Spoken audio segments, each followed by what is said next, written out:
welcome. We will be talking about climate change and climate change action plans and a just transition. I'm going to give you the floor shortly, but I just want to quote from the president who spoke in the climate summit. Mr. Ramaphosa said, as part of ensuring a just transition, we will need to put measures in place that plan for workforce reskilling and job absorption, social protection and livelihood creation, incentivizing new green sectors, that is what I'm most excited about, diversifying coal-dependent regional economies and developing labor and social plans as and when aging coal-fired power plants are decommissioned. So we need to contribute to the global effort to limit climate change by cutting our carbon dioxide and other emissions. South Africa is in the top 20 emitters of carbon dioxide in the world. And it is also the highest emitter of carbon dioxide on the African continent. But South Africa has already committed itself to contribute to global efforts to reduce emissions as rapidly as possible, as set out in the country's nationally determined contribution. So while we're on the matter of climate change, I'm going to give it to you. I'm going to start with you, MJ.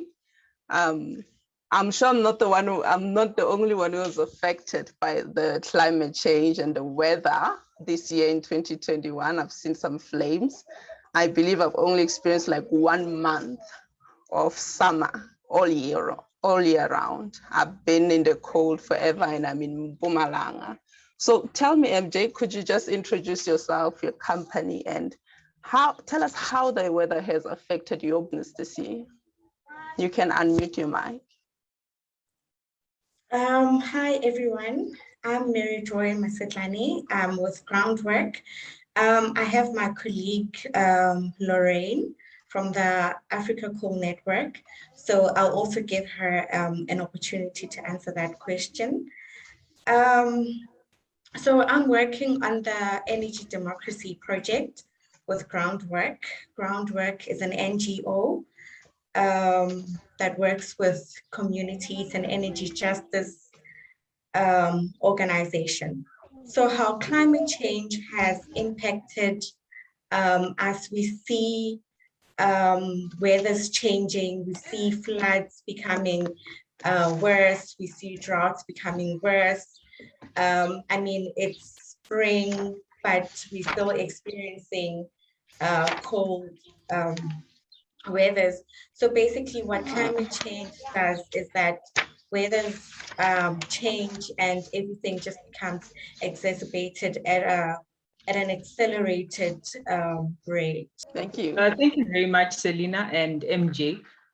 So let me start by saying that the Africa Coal Network is not a company. We are a non-governmental organization, and we work with communities, people that are affected by the impacts of climate change.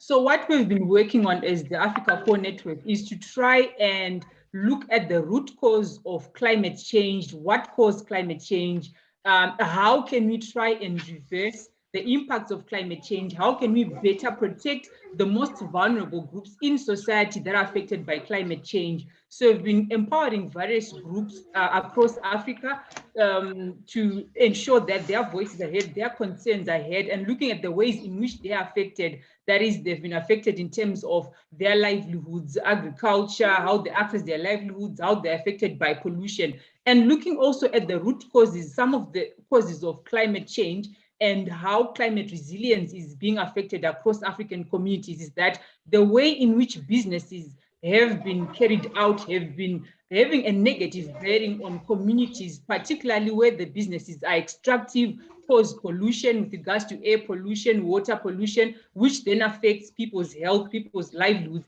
and way of life, and affects how people in general can have a dignified life. So we've been bringing to account various companies, corporates, for example, coal miners who affect communities' resilience to climate by devastating the environment. We've been trying to bring those to account and also offering alternatives on how we can better provide energy to groups, to communities by advising businesses, governments, regional governments, regional bodies, and even at a global level to try and influence how business is being done to ensure that business is done in an ecological way that does not result in harm. So this has been our contribution in terms of the energy space development in Africa and how business can be done in Africa.